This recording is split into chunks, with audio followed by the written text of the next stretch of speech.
Russ here, and in this lesson we will learn how to use the knife tool in Adobe Illustrator. First, we'll add the knife tool to the main toolbar. In the toolbar, click the Edit Toolbar icon. Scroll down to the knife tool and drag it onto the eraser or scissor icon.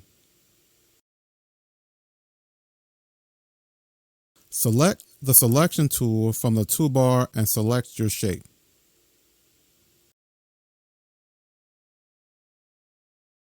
Select the knife tool and drag across the shape.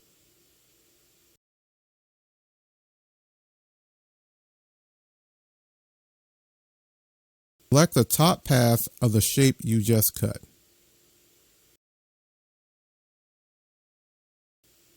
In the Properties panel, press the Fill icon and select the pink-yellow color.